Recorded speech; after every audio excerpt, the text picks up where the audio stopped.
देखो cartoon figure हम क्यों बनाते हैं, क्योंकि उसमें लाइंस और शेप्स समझ में आ जाती है। जिस तरीके से आपको इस रैबिट में शेप्स और लाइंस दिख रही है कि किस मोशन में जा रही है, बस हमको इस मोशन को ही समझने की ज़रूरत है। एक बार इस मोशन को समझ जाएंगे, उसके बाद हम हेड की पोजीशन अपने सेम पेज पे उतार सकते हैं, ठीक है। और उसके अकॉर्डिंग हम पूरा पूरा फिगर बिना किसी ग्रिड के फ्री हैंड ड्रॉ कर सकते हैं, ठीक है। पहले हम एरिया डिसाइड करते हैं बस लाइंस और शेप्स मार करके कि यहाँ पर फेस आ जाएगा, ठीक है। इधर बॉडी आ जाएगी। देखो सिर्फ एक सिंगल लाइन मारी है जिससे मोमेंटम समझ में आ रहा है आपको किस रोटेशन में जाएगा, ठीक है। और अब मैं स्पेसेस कवर कर रहा हूँ कि इधर आपका इतने स्पेस में आपका हाथ बन जाएगा, और स्पेस कवर करना है आपको फेस के अकॉर्डिंग, ठीक है। अगर आपने जितना बड़ा फेस लिया उसके अकॉर्डिंग आपका हाथ कितना छोटा है और हाथ की मुंह से कितनी दूरी है, वो सब मैटर करता है, ठीक है, जब हम ड्राइंग करते हैं तो। इसी तरीके से देखो अभी थोड़ा स्पेस ज़्यादा हो गया, अभी थोड़ा ऊपर कर दिया है, क्यों, क्योंकि स्पेस ज़्यादा हो गया था नीचे, तो यही स्पेस हमको कवर करना है, वरना जो हमारा ड्राइंग है वो बेकार हो जाता है, ठीक है। एक भी कहीं भी गलती होती है तो पूरा ड्राइंग बर्बाद हो जाता है। इसी तरीके से स्टार्टिंग में हम सिर्फ स्पेसेस कवर कर रहे हैं, हम बना नहीं रहे, बस स्पेस कवर कर रहे हैं कि यहाँ पर हमारा लेग बन जाएगा, इस रोटेशन में बन जाएगा, ठीक है, और इतना स्पेस कवर कर लेगा।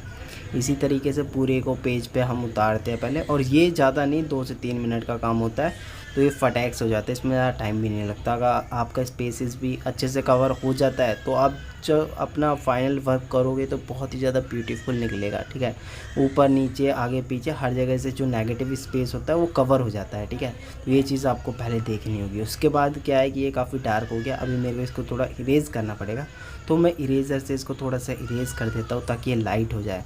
उसके बाद क्या है कि मेरे पास इंक ब्रश है, ठीक है, उसी से इसको पूरा ड्रॉ करते हैं, क्योंकि इसका फ़्लो उसमें ज़्यादा अच्छे से समझ में आएगा आपको, ठीक है। आप पेंसिल का यूज़ कर सकते हैं, ध्यान में रखना, ज़रूरी नहीं है अभी इंक का यूज़ करें, ठीक है। तो अब देखो, अब हमारा फेस का जो स्पेस कवर किया था वो हमको पता है कहाँ से बनाना है, ड्रॉ करना है, ठीक है। तो बस उधर से अब हम स्टार्ट कर सकते हैं अपने डिटेलिंग वाला काम, अपना फाइनल वाला काम। तो इसी तरीके से ब्रश के जो स्टॉक्स है वो लगा रहा हूँ मैं, ठीक है। आप पेंसिल से कर सकते हैं आराम से, ईज़िली, कोई दिक्कत नहीं है। इंक से करोगे तो थोड़ा फ्लो मेंटेन करने में दिक्कत होगा, इसलिए कह रहा था, ठीक है। जैसा दिख रहा है आपको सेम उसी के अकॉर्डिंग फेस आपको ड्रॉ करना है।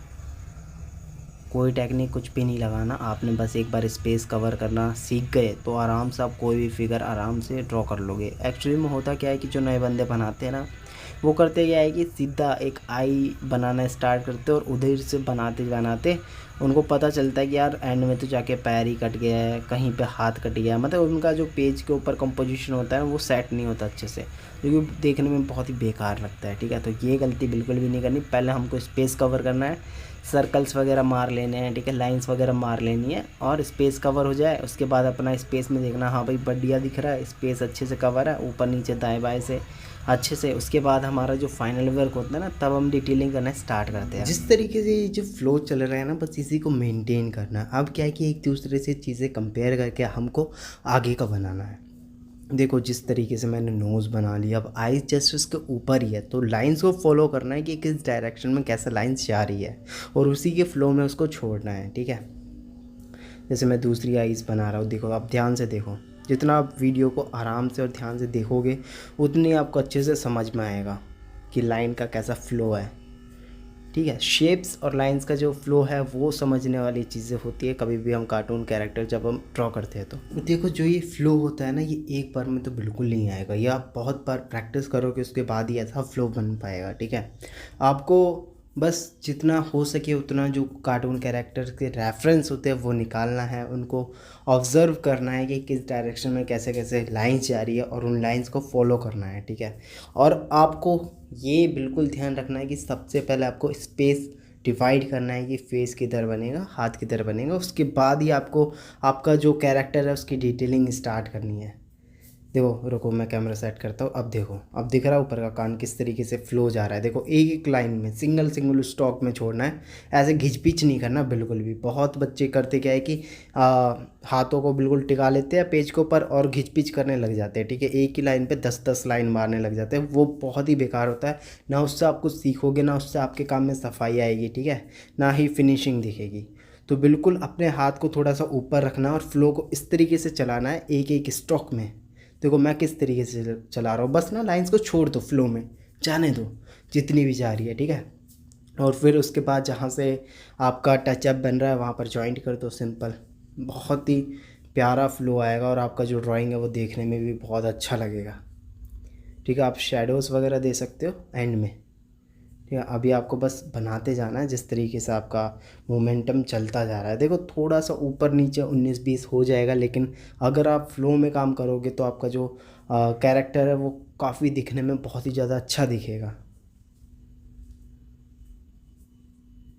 बस इसी तरीके से दूसरा हाथ भी बना लेना है, ठीक है, सेम फ्लो के साथ। और कार्टून कैरेक्टर पता है ना क्यों बनाते हैं, क्योंकि इसमें लाइंस काफ़ी अच्छे से समझ में आ जाती है हमको और काफ़ी अच्छे से दिखती है। जबकि जब हम पोर्ट्रेट वगैरह बनाते हैं, फेस वगैरह बनाते हैं, तो उसमें शेप्स वगैरह ज़्यादा होती है, ठीक है। और हमारी लाइंस ही अच्छी नहीं होगी तो हम शेप्स कैसे ही बना पाएंगे, ठीक है। इसलिए हम लाइंस की प्रैक्टिस करने के लिए कार्टून कैरेक्टर ड्रॉ करते हैं। तो अभी इसी तरीके से स्टॉक्स लगाने हैं और अपने हाथ के फ्लो को खोलना है, जितना हो सके उतना पूरे हाथ का यूज़ करना है। मतलब शोल्डर होता है ना, शोल्डर तक का यूज़ हो जाता है जब हम लाइंस वगैरह बड़ी बड़ी लाइंस ड्रॉ करते हैं, बड़े बड़े सर्कल्स ड्रॉ करते हैं तो, ठीक है। देखो इसी तरीके से टिका के बिल्कुल भी नहीं रखना कि बिल्कुल टिका के आप घिच पिच छोटा छोटा काम कर रहे हो। इसलिए मैं कार्टून कैरेक्टर बना रहा हूँ क्योंकि इसमें लंबी लंबी लाइंस होती है। तो आपका जब लंबी लाइंस में हाथ खुलता है ना लंबे लंबे, तो आपका फ़्लो निकलता है। जिस तरीके से मैं स्टॉक्स मारा, रुको नीचे का दिखाता हूँ। देखो इस तरीके से पैर कैसे इसके, ये देखो बिल्कुल फ़्लो में जाने दो बस, ठीक है। इतना डिटेलिंग पे भी ध्यान मत दो, बस फ़्लो में जाने दो। अगर फ़्लो में चीज़ें जा रही है तो एंड में बहुत ही प्यारी लगेगी। देखो फाइनली बन गया है, बस इसकी पूँछ रह रही है तो पूँछ भी बना देते हैं। ये तो हम फ्री हैंड भी बना ही सकते हैं नॉर्मली, है ना। इसी तरीके से देखो पूँछ का भी अपना ही फ़्लो है। ये फाइनली बन चुका है हमारा बिल्कुल कंप्लीट। तो एक बार दूर से दिखा देता हूँ पेज के अकॉर्डिंग कैसा है। देखो पेज के अकॉर्डिंग बिल्कुल, मतलब एक बार थोड़ा सा शेडो वगैरह दे देते हैं इसमें, ठीक है। जैसे कान के पास दे दिया, बैक में दे दिया, पैरों के पास दे दिया, तो इससे थोड़ा से हाईलाइट हो जाएगा और अच्छा लगेगा दिखने में।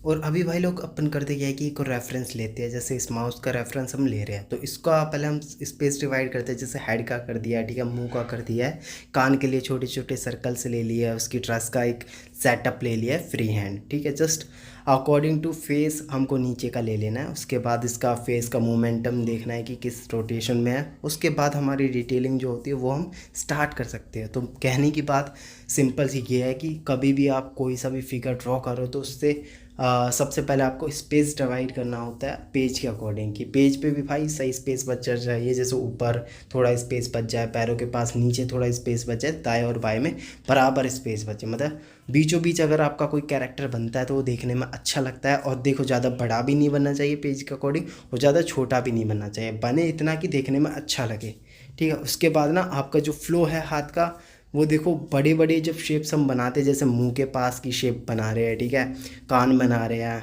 जिस तरीके से अभी मैं बना रहा हूँ, तो हाथ को देखो उठा कर रख सकते हैं हम और इसी फ्लो में बना सकते हैं। देखो फ्लो में जा रहा है हाथ, बड़े बड़े रोटेशंस में जा रहा है। लेकिन जब हम छोटे छोटे आँखें बनाते हैं या नोज़ बनाते हैं, मुंह बनाते हैं, तो हाथ हमारा टिक जाता है।